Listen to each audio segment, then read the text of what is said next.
I'll be a second. Okay.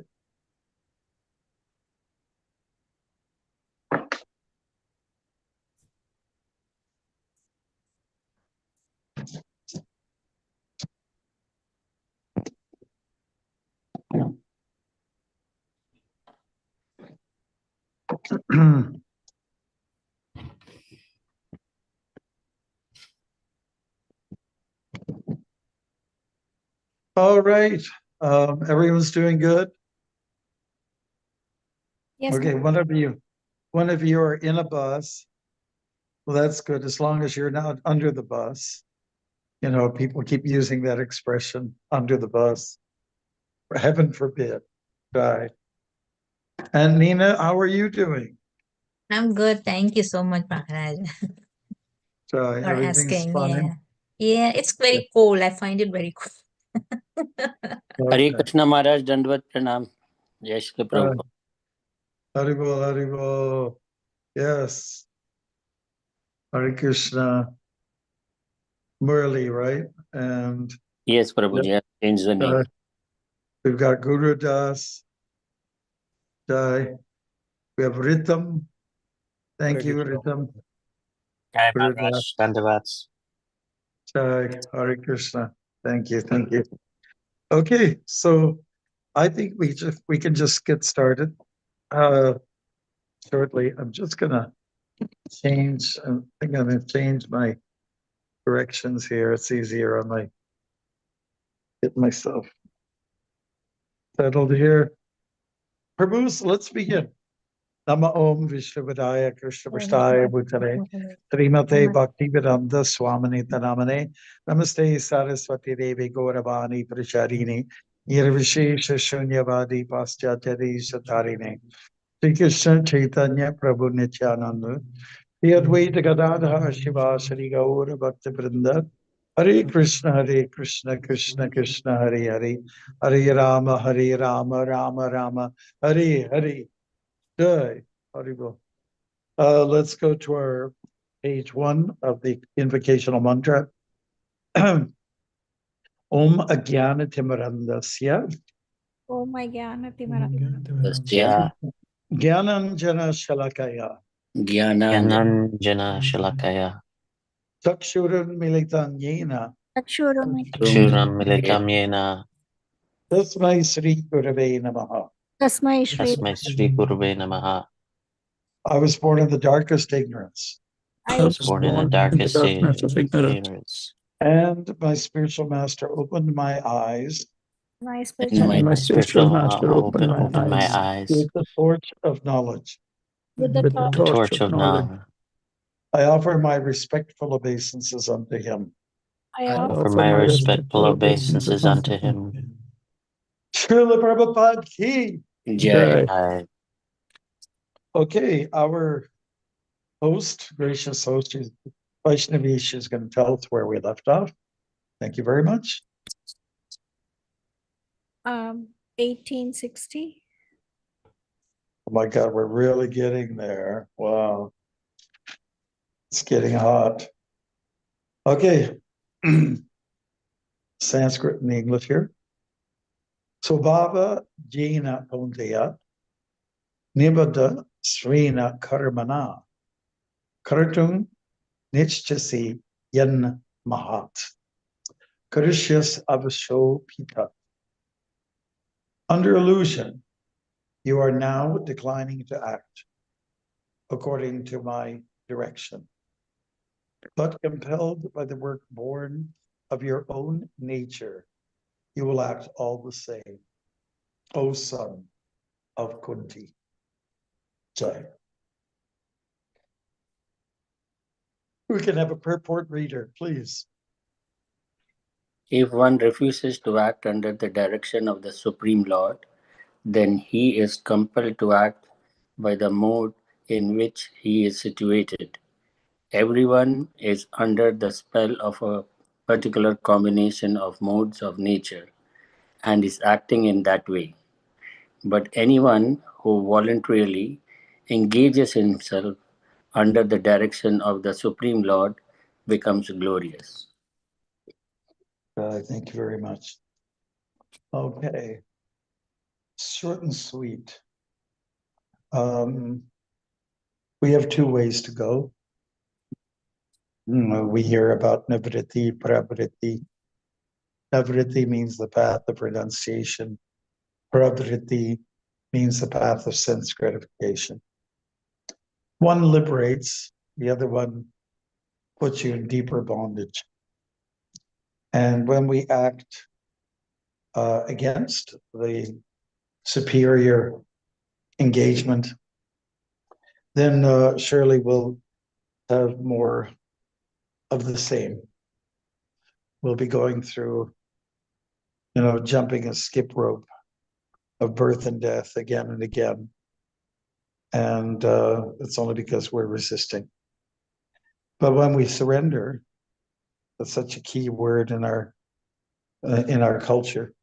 It means then that we're giving in to Krishna, and it means we transcend the modes of material nature. So while it is important to act according to your own nature, it is also important to act according to Krishna's nature. Arjuna was a fighter by birth, by education, and so on. And for him to use that more aggressive power in Krishna's service makes it just a complete or perfect arrangement. And when we vie for doing what feels good, then and not addressing what feels good for Krishna, then we are in a dichotomy. Then there's a struggle and an inner conflict. So we want to try to avoid that as much as possible. And, we're haggling with these things all the time in our life. We're always looking at what's good for me, my immediate needs, my instant gratification. And that seems to be always, let's say, dominating our lives. But if we give more attention to the mode of surrender, then we have a better chance to end suffering and feel like we've gone full circle, come back to Godhead. That's where we want to be ultimately, with the Lord. Hare Krishna. Anybody else have so many comments to make, realizations?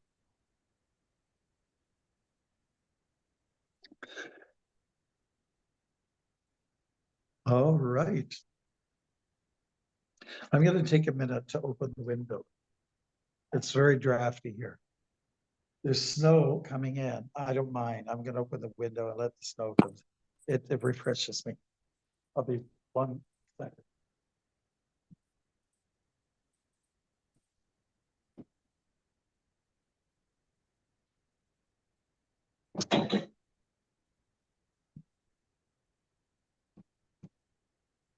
I lied. It was more than a second. Okay, any comments here? Maharaj, I have a question. Yes, please.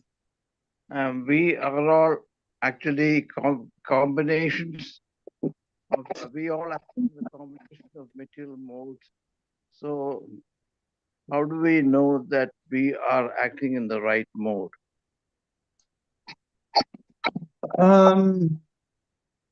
I think you become more sensitive about these things. Krishna's personal directions, Krishna's personal pushings and pullings. He's pulling the strings on us favorably. We first of all start the day off with the real nice, crisp, clean kind of sadhana practices. And then you're just going to be naturally more in tune with the Lord. Sometimes there's ways to check whether I'm doing the right thing or not by looking at Shastra. Maybe you have a mentor. Maybe you have somebody who's like your guru, and you can inquire from what's there. I think we also should feel good about what we do, and that feeling good comes from just being in regular practice of bhakti and having a good sense of right and wrong. Actually, to be intelligent, it means to see things in proper perspective, and to know the difference between right and wrong. So those are some of the ways I would approach your question. Sometimes you can get a consensus from the devotees. If you really want to share your concern, maybe you don't want to get everybody wrapped up in your own problems. But sometimes it's nice to ask advice from others, makes them feel good. And our purpose as a devotee is to make people feel good. As simple as that. Thank you. Anybody else? Maharaj, for me, it is like the son and the father. When you leave the little one behind, the little one, instead of coming behind you, strays here and there. And then, the father always then shows the direction and then puts the kid back on the line. Okay, follow me. I'm here. Where are you going there? So I find that, being under the lotus feet of Maharaj is very important for me personally, and getting guidance from both Shiksha Guru and Diksha Guru, because when I stray somewhere, and also reading material, Prabhupada's books is so very important that when I get lost, I do seek help. But as what other Prabhuji said, that sometimes a mind fluctuate in all those three modes at one time, and then when I make a mistake, it becomes very difficult, to tell myself that, well, I think, why did I do it? I question myself too much, that why did I do that? But then I learn from that. Good. You're going through a healthy thought process there. Yeah, it's very good. It's a devotee learns to be very sensitive and become very perceptive. And it's always good to feel things out. It's good to be very, very thoughtful and sensitive, and not to be whimsical. When we do things whimsically, it means we're, in the realm of passion to ignorance. And when we do things methodically, taking a deep breath before we move forward, it really helps a lot. Let time kick in there. It's not like you have to react so quickly upon everything. Let time come in, and let some experienced thoughts flow through. It's very important. Okay, I think we go to the next shloka. Okay, this is a fairly well quoted one by Srila Prabhupada. So we can ask someone to do the Sanskrit, another person gives the English. I think we can get 4 people on here for the purport, and then we'll get a 5th person. That means actually more like an 8th person to go back to the verse. Okay, so everybody ready? You want to stand in the queue? My Okay. dear, yes, Vaishnavi. So yeah, Dhanraj, Arjuna, Gurudas, Mansi Ganga, Murali, Naman, Meena, Ritam Goswami. Okay. How many I said, but yeah. Yeah, it looks like you went a little overboard, but that's okay. We'll try our best. All right. ईश्वर सर्वभूतानां हृदिदेश अर्जुन तिष्ठति ब्रह्मायन सर्वभूतानि यन्त्र रूधानि मायया. Nice. And we go to translation. The Supreme Yes. Lord is situated in everyone's heart, O Arjuna, and is directing the wanderings of all living entities who are situated as on a machine made of the material energy. Purport. Arjuna was not the supreme knower, and his decision to fight or not to fight was confined to his limited discretion. Lord Krishna instructed that the individual is not all in all. The Supreme Personality of Godhead, or He Himself, Krishna, as the localized supersoul, sits in the heart directing the living being. Thank you. Beautiful. Hare Krishna Maharaj. After changing bodies, the living entity forgets his past deeds, but the super soul, as the knower of the past, present, and future, remains the witness of all his activities. Therefore, all the activities of living entities are directed by this super soul. The living entity gets what he deserves and is carried by the material body, which is created in the material energy under the direction of the super soul. Thank you. Is it me? Whoever's next.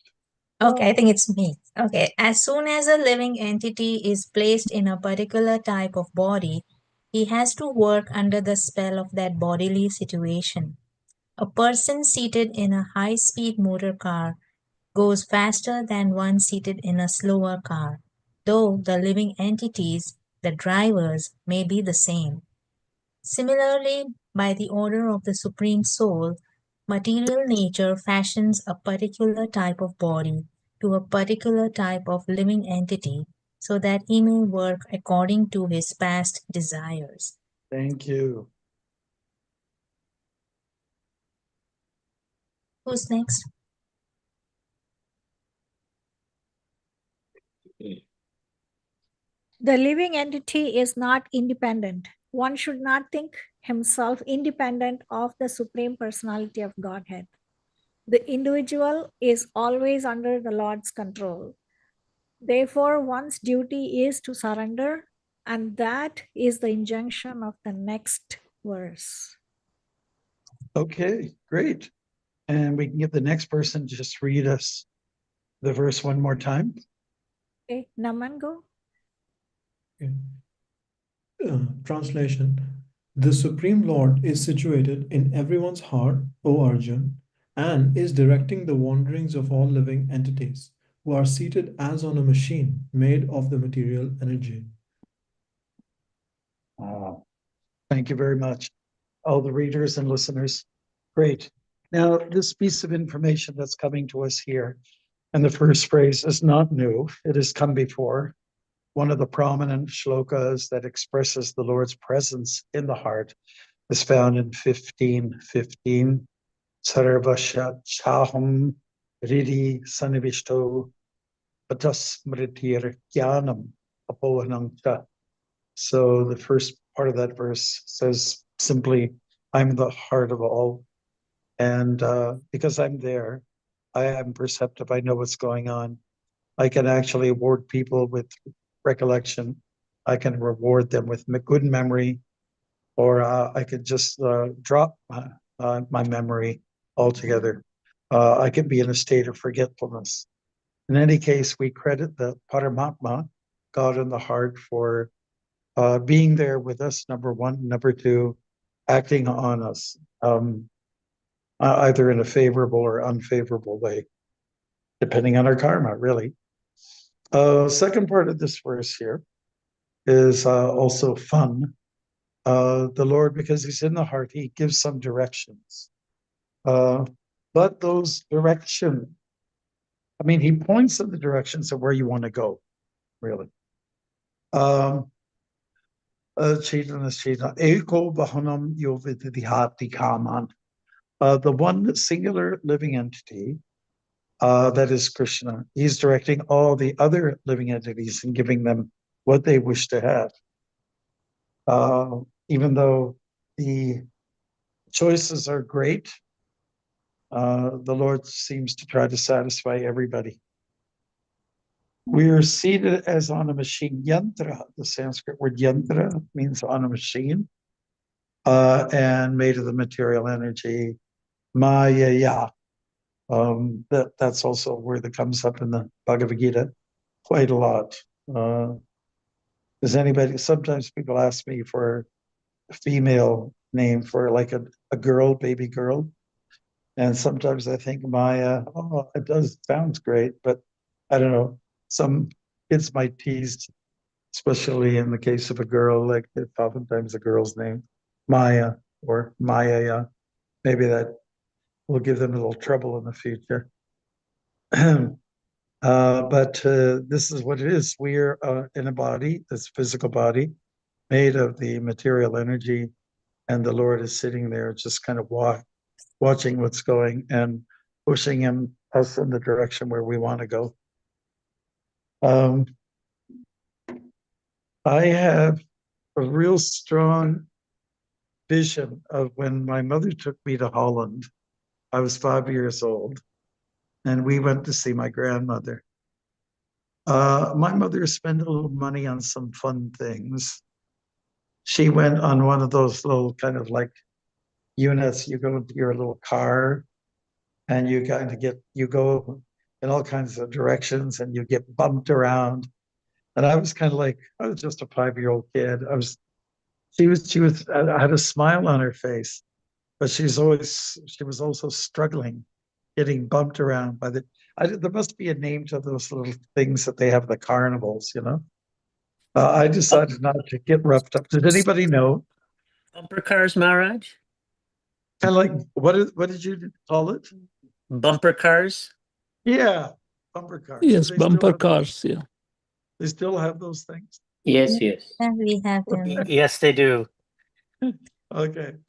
I guess some people like it. Anyways, my poor mom was just getting so stuck, bumped around, and she didn't seem to mind, but I did. Anyways, it was a very strong image in my head that's kind of sticks with me, and it pops up once in a while. Remember, I was a little traumatized by that. But here we are, you know, trying to make our way in this world in a little bumper car. And then some people are telling you, you know, we're telling her, move to the right, this and that. It was all in Dutch and everything. And it was almost like God is directing. But according to where you want to go, we basically want to chart out our own, you know, destinies. And we can do that. It's all based on desire. It's usually just that. Directing the wanderings of the living entities. That's what it means. The Lord puts you where you want to go. Then at some point you'll say, I don't think I want to do this bumper car stuff anymore. I've had it. I just want to follow your will. I'm tired. You know, that kind of. Sorry, someone was calling in. And so here we are. The Lord says he's in the heart, so he knows what's going on. You know? If you're in a good location in the center, you can see everything. If you're way off in a corner, maybe it's not possible. But the Lord is situated in every corner. You can see everything that's going on. You're seeing that we're struggling, seeing that we're actually doing quite well. But whatever the case, there is a witness there, always watching us, whether in the dark, whether in the brightness of the sun or the moon, or the Lord's always keeping an eye on things. Yeah. And it's good that it is like that. I think that the way the world is designed now, with the way multimedia is, and the way there's cameras everywhere, always on you, you're being recorded for everything you're doing practically. It's getting to that point where you become a little self-conscious. Oh yeah, everyone's eyeing me. Well, that is the case with the Lord. He knows what's going on. You know, he doesn't have to wait for a great expenditure to come up with a machine to see what's going on. The Lord has already made a device where he can see everything that's going on in every nook and cranny of the universe.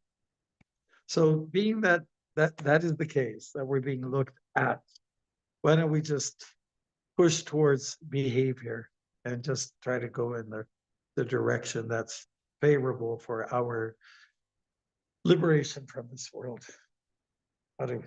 All praises to the super soul. Hare Krishna.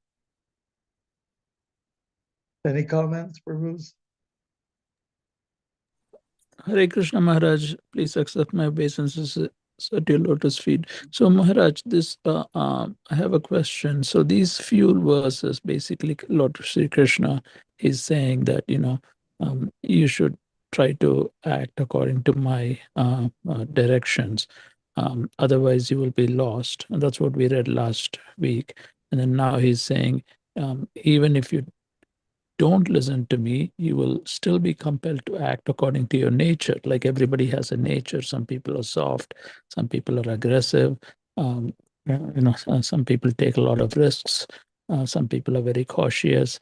Some people are, good natured, bad natured, etc. So, but and then some people, meet tragedies. So, is it something like one should always seek a spiritual master at a very young age, even if he's not, ready to, fully say take diksha or something? Is it like everybody in this world should have like a spiritual counselor, somebody like yourself, or somebody that you designate, and that's the way to, counter fate and overcome fate? Like, can you overcome your own fate by approaching a spiritual master and taking shelter?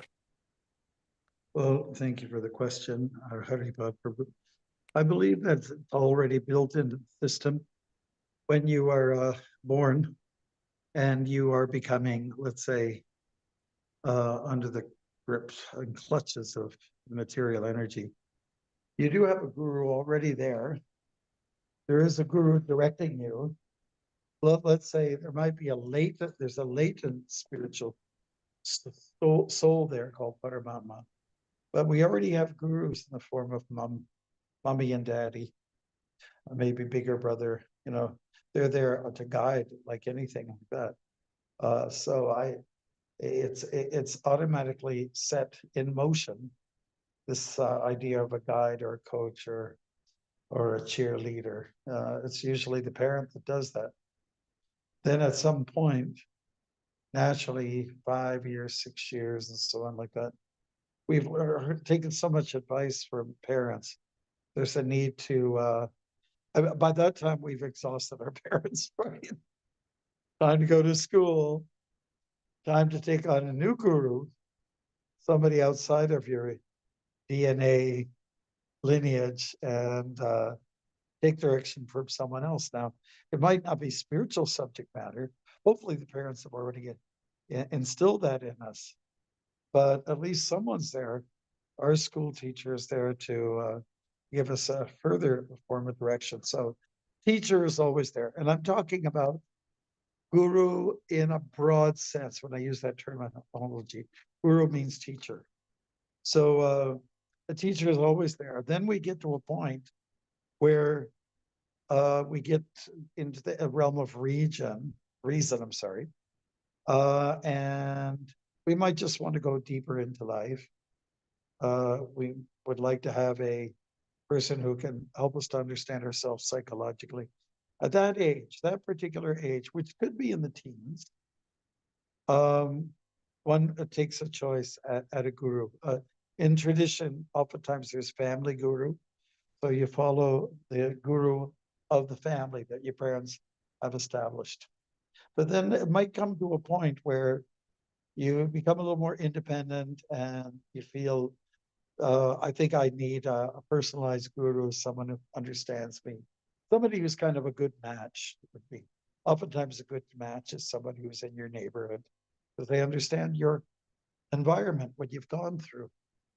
Yeah, so choosing a guru, you don't have to worry about that so much in the beginning. But definitely when you get to that period of cutting yourself from mother's apron strings, so to speak, that's when definitely you want to, take some little more advice. And it's not always the parent, but it's somebody else who you resonate with.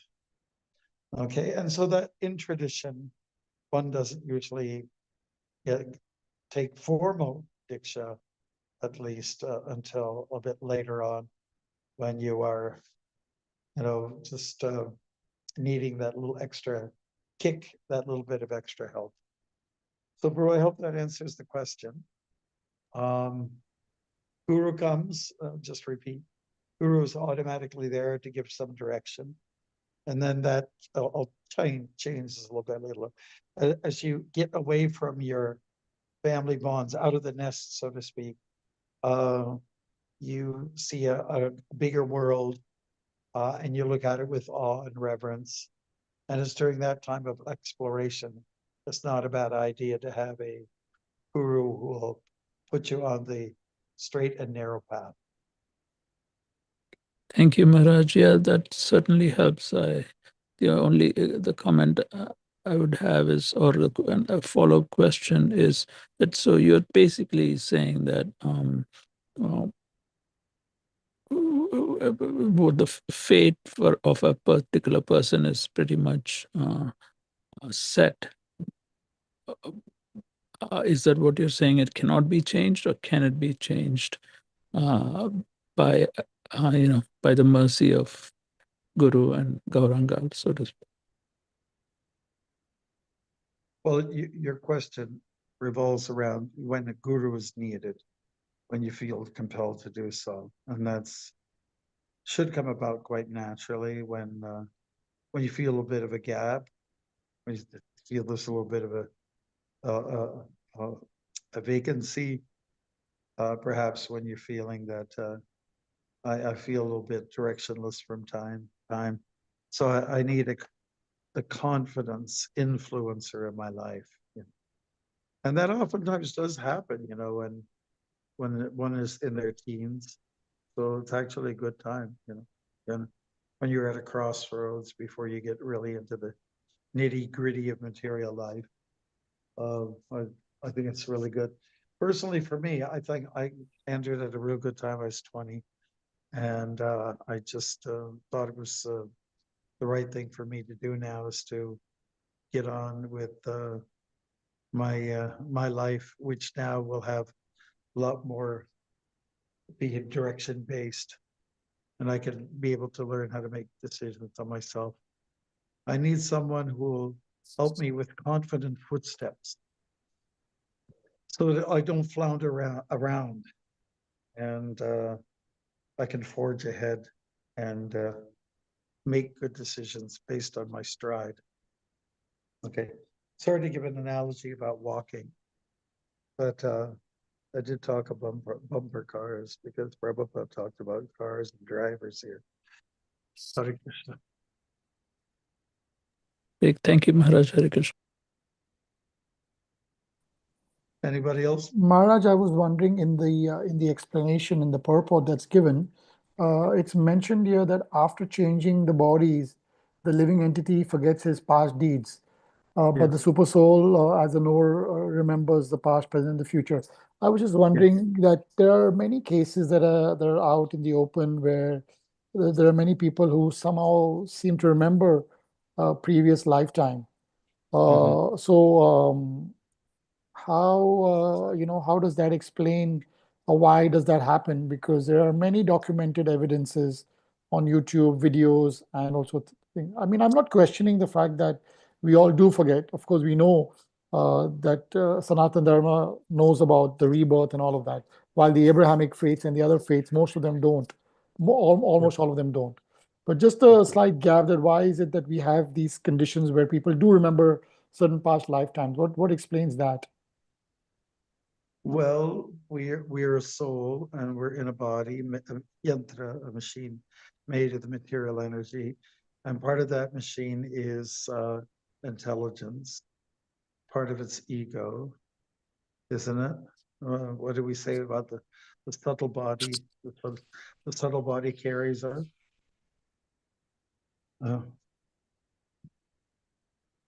mind, intelligence, ego. They carry us through to the next life. And so therefore there might easily be a recollection of the previous existence. Now that could be favorable, it could be unfavorable in the cases of some people. Some people are left to not be, let's say, direct in responding to it. They may not necessarily know what to do next. In fact, they might be caught in a flux, meaning, okay, I had this one family that I was raised in. Now I recall another family from a previous life.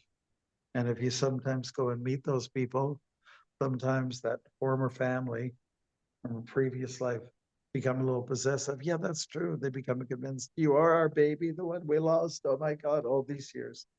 So one gets caught in a little bit of a trap, and a little quandary, which family should I go to? Should I spend a little time here, a little time there? It can be a little bit confusing. I haven't studied the nature of this, what Edgar Casey did. He took so many cases where Casey took cases, and just to explore what people have been able to recall through a natural process. Some people also go through hypnotic regression, and through that method, they're able to recall a bit of their past. What the question is, maybe the real question is it to my advantage? Well, it could be. I don't think there's a real one straight, simple answer to it all. But what really is important is that whatever you've got now, cherish it. Whatever help you take, a direction you take, that will put you back on track, back to Krishna's lotus feet. That's favorable. The worst thing is to take directions which will set you back and which will put you in all, east, west, north, south, all the 10 directions they say. That becomes very confusing. So may the answer come to you very simple. And for most of us who don't have a record of our past, so be it. I am what I am. And I have a certain direction that I'm going into my life based on my nature. Please, friends, enemies, whatever, encourage me in the direction and the decision I'm taking me. Encourage me. Be there for me. So in one sense, we're a little bit left on our own, but we can, we're put into a new body. And in most cases, we have parents that are there to kind of set us straight, set up a program where we don't feel totally lost. And then, I think we just pick up on directions along the way. The Bhagavatam discusses 24 gurus, and it doesn't even include the dog is your guru, and that we know that the dogs have been showing loyalty, all this time while you have such a thing as your pet. But whether it's one of those mystical things where you remember your past, or whether it be just a straightforward, here I am in this body, I'm moving to the next, and progressively make promotions. That's what's all that's important. And Arjuna, of course, was lucky because, he had Krishna with him all this time. Any other realizations, Prabhu? Thank you, Maharaj. Maharaj, I had a quick comment on that last question, and you did a great job answering it. But I had looked into this a little bit. It's kind of an interesting subject. Ian Stevenson and Jim Tucker over in the University of Virginia, they did a lot of research on children who remember their previous lives. And I found those to be the most compelling. But what's an interesting thing about them is they pretty much all of them lose the memories after they get about 5 or 6 years old. And so they'll remember them like when they're really little, like 3 or 4. And then they lose it. And maybe it's like that. Maybe it's like, once you're involved in this body to an extent, you forget automatically because you're too involved in this body. I don't know. Yeah. No, it's a good observation. You're right. Most of the cases of people who remember their past were younger children. That's true. And then as they move into their new life, they shed a lot of the stuff from the past. Probably it means progression, like it's a demonstration of true progression. Otherwise, it does get really complicated. You're in a dichotomy, you're being pulled in different directions. So, it's good. So I haven't delved into it too deeply, but I imagine it's something like, so like I just flew in from Guyana last night, right? So this morning, my head was half in Guyana and half in Toronto, right? And as the day rolls out, Guyana goes more into the background. And now I get into Toronto. Now it suddenly shifts. And I think a little bit about Florida. Okay. So I'm going to Florida tomorrow. So I'm a little bit I have my interests in different locations, but I guess it's really good to I guess part of growing up is that you grow out of being a child and you grow into greater maturity. And fortunately, you're able to, forge ahead without much distraction. Yeah. So, but the subject is very interesting for those who have gone through this in great detail, that when you're young, you remember it. There's that article in the back to God that came back years and years ago. Remember Jayadvaita Maharaj writing an article about it. And it was just very interesting. I think it's one of the most fascinating aspects of life, really. Knowing of you're transitioning from one body to the next, and there's a tendency to forget. So look at chapter 15:15, which I quoted earlier on. I hope you Prabhus don't mind getting to that one. We started it a while back. 15:15, how you forget that one, right? It's an easy one. Keep in the mind, Sarvasha, Chahang, Ridi, Sanivishto, Matas Mritir Jnanam Apohanam Cha. So that means from Krishna comes remembrance, that is recollection. Next one is wisdom, and also a tendency to forget. Jnanam refers to the wisdom. Apohanam, forgetting everything. So that's due to the presence of Paramatma, that we recall and that we forget. Mm. If we forget something, you can give the credit to Krishna. If you remember something, you can give him the credit too.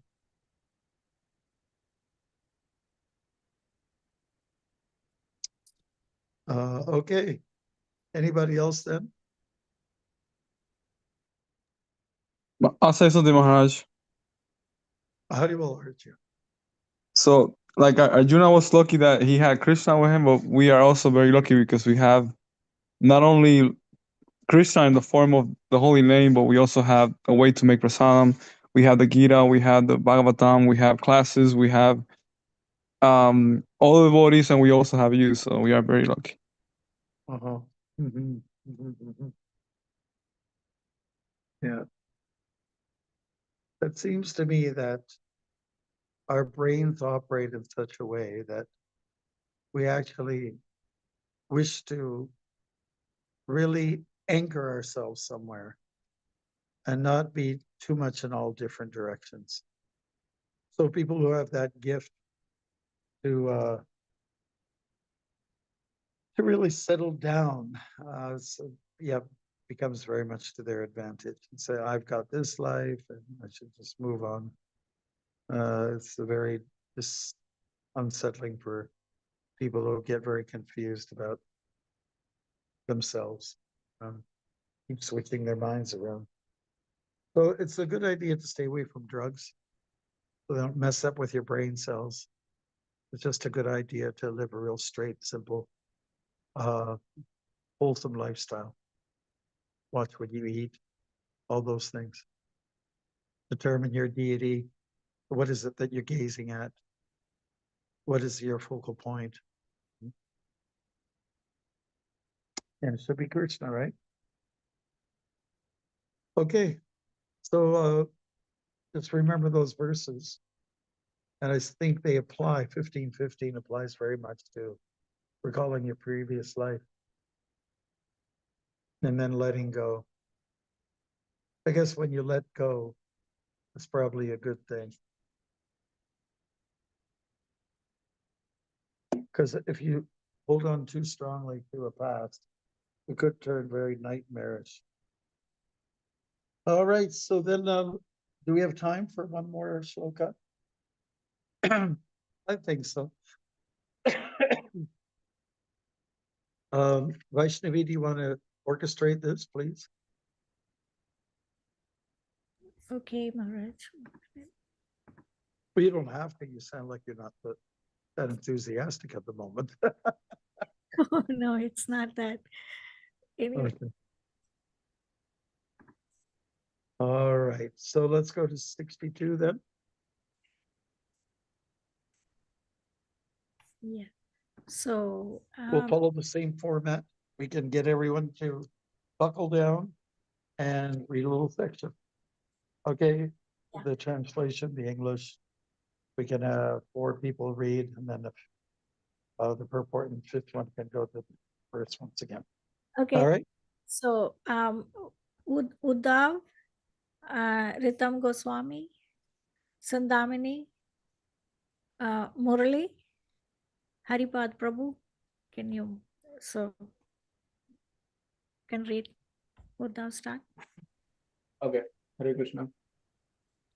Tam eva sharanam gaccha sarva bhavena bharata tat prasadat param santim sthanam prapsyasi sashvatam. Good.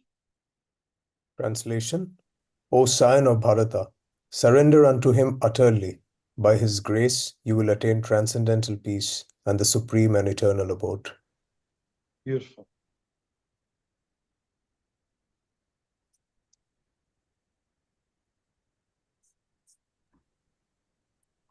Next.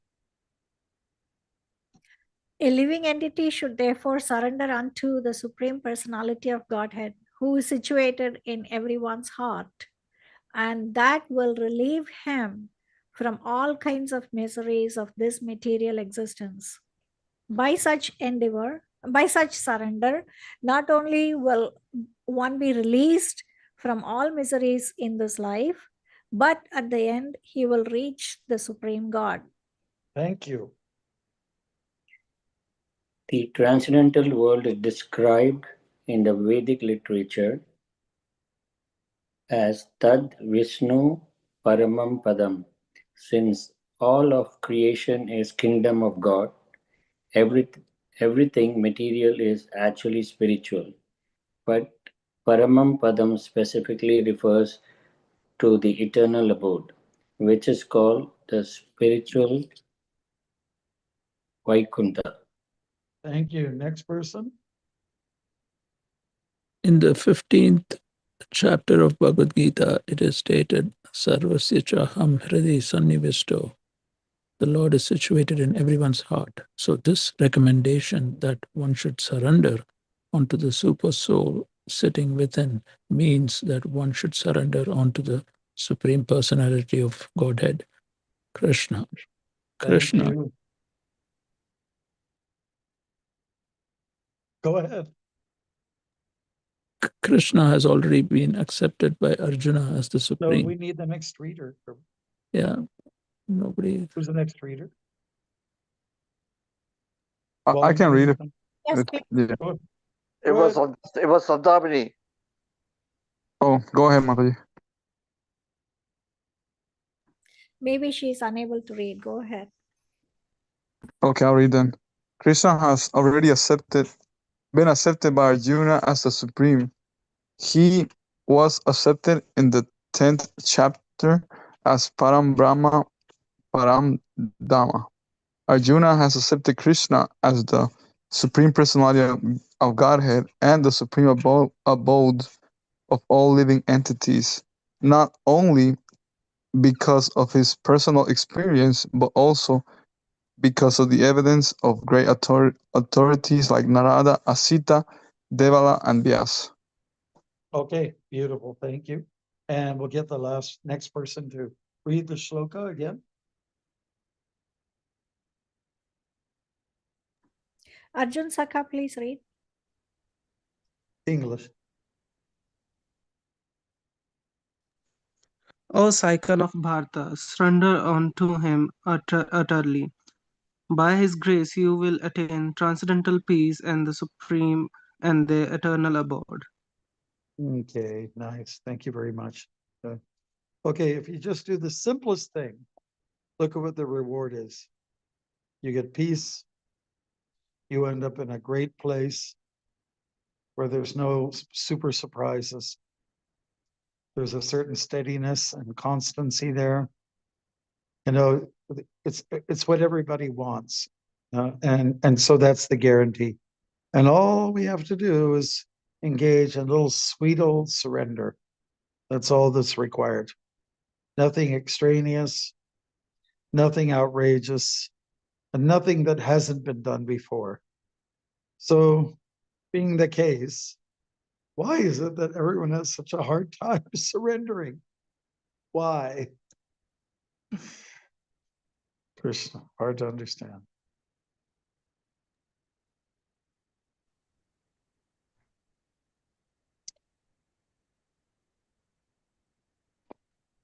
We have a little time left. We would let's absorb the 3 shlokas that we went through and the 3 purports. Try to, they follow a similar theme. And well, they do start off saying the soul has its own, let's say, wanderings. It can go anywhere. But the Lord is just saying, you don't have to trouble yourself. You can buckle down. You can put a big anchor in there and get your roots in the ground so deep, it'll be hard to pull them out. It'll become less of a weed, or become less of a, you become a favorable tree, foliage that's got the roots down so deep, it will be hard to yank it out. Okay, so absorb it first, and then we'd just like to hear from everyone. You got 1 minute, okay? 1 minute, and then you can have half a minute comment. All right. And then just have your answer ready.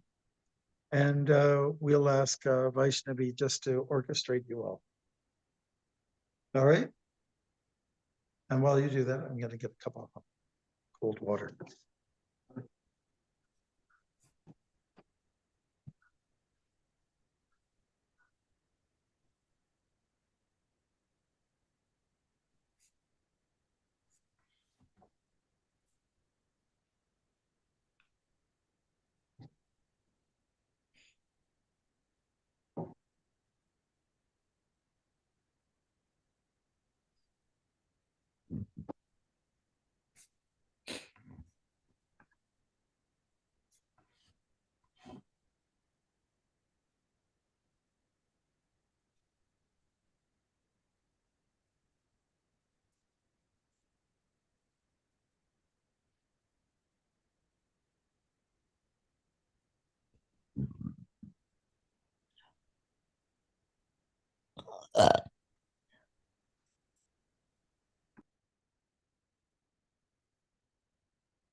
Okay, Hare Krishna. Vaishnavi, let's get everyone on track here. What we're basically saying is that you don't have a chance for 1 word, 2 words, 3 words. You have a chance for a whole sentence this time around. That might put some people at ease. It might put others, throw them off. Whatever. We got to go somewhere. All right.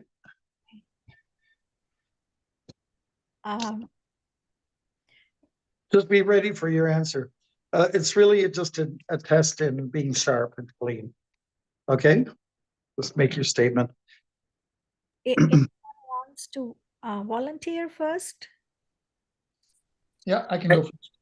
Maharaj, my takeaway from the 3 shlokas is that when you are operating under the guidelines of Dharma and keeping Radharani and Krishna as the focal point of all your activities, then you will end up doing your duty well, and you will understand that God is in your heart directing you to do the right thing, and that everything happens in the best interest in God's will.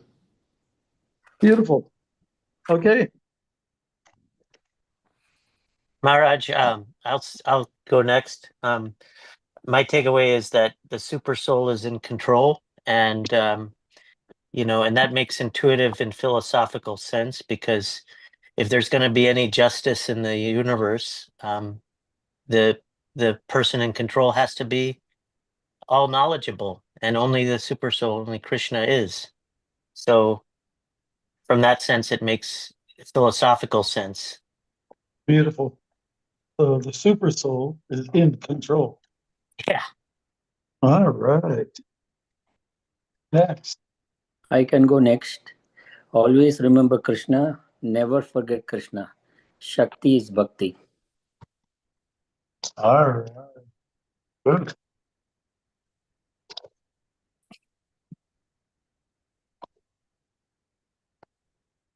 Next. I can go. By worshiping Krishna, you not only get the supreme abode, but you also get to be with him. So regardless of where you are in the path, just try to improve, and you will be happy when you follow Krishna. Thank you.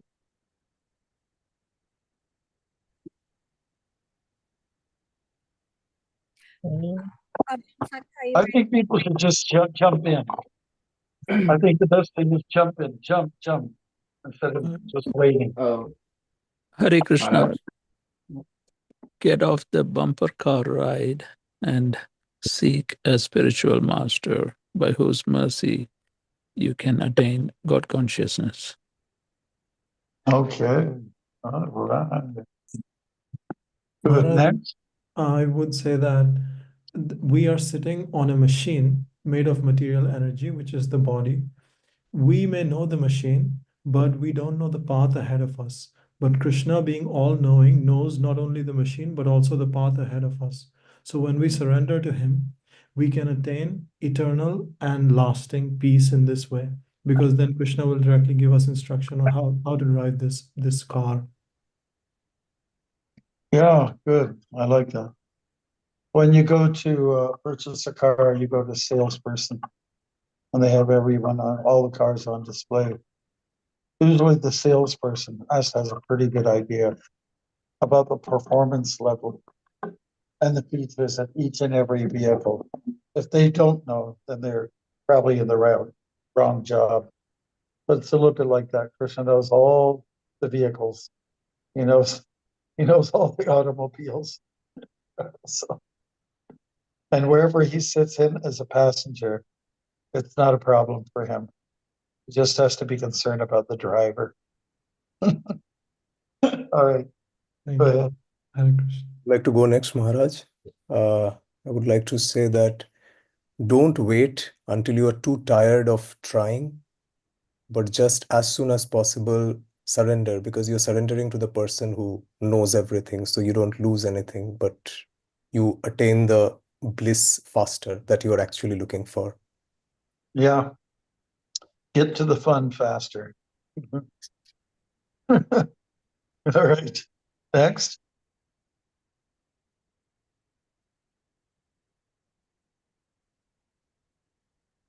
Mansiganga.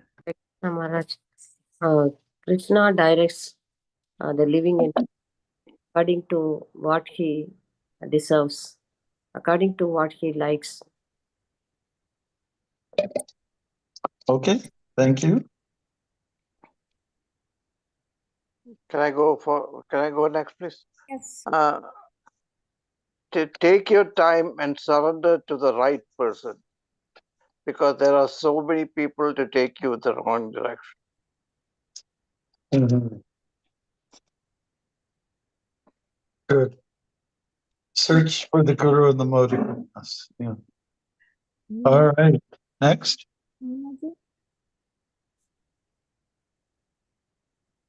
Neenaji. Or some of these people are just having to go to bed. It's almost like Okay. midnight. Hurry it up, for God's sakes. Uddam, I can do Maharaj. okay, go. Yes, so at least for me, I think it's a sign of intelligence and maturity, asking for help and looking for shelter. And Krishna is actually there for that. So, yeah. Maharaj, my takeaway from the class is that don't experiment on different bodies. We have a guideline traction available freely at no cost. Take advantage of it and surrender to Krishna and do service for Krishna. Mhm. Okay, beautiful. Nice message. Thank you. I'll go next. Basically, it's what I understand from all this is, yes, our body is like a machine, and we are always in illusion. And like a car, like it doesn't go straight. We don't drive it straight. But if we have our strong faith on Krishna, he guides us properly in the right direction, and he takes our car on the right path also. So much so that we get the peace that we are dying for all the time in our life. That's Nice, very nice. Well put. Well put. Next, anybody else? Maharaj, I will go next. My takeaway is like keep on learning always. You have so many gurus to learn, and you have to find out which guru you find the bestest. And nothing ends till it's dead. We all know. So till we are dead, we should surrender to Krishna as much as we can surrender. Okay, I guess that's the best test you could do, right? Yes, Maharaj. Thank you so much. Thank you. Next. These are hope giving statements by Krishna that okay, don't I am taking you here. I am the one controlling the machine. I know the way. Just Mhm. let go and things like that. Uh, Although it is very hard. Yeah, it's not easy. It's not. How many people think it's easy? If you have faith, it's easy. I mean, I don't know. I have lived my whole life having faith. I see. All right, that's good. That's very good. Bruce, thank you very much. So next week I'll be somewhere in Florida, and there shouldn't be a problem to get on board with you. Might have one or two occasions where we'll be at someone's home, and they will, because it's the same time zone as what we have here in New York, Toronto, etc. We might be able to do a combined class, and those can be very fun. I did that last week with Parama, what's the name? Parama, the capital city of Suriname. We had a big crew out there in the temple room, and then we had quite a few people, on the Zoom, and we made sure everyone got a little. We excited each other. It was very nice. Bruce, thank you so much. All right. And thank you. Thank Thank you. Thank you, Maharaj.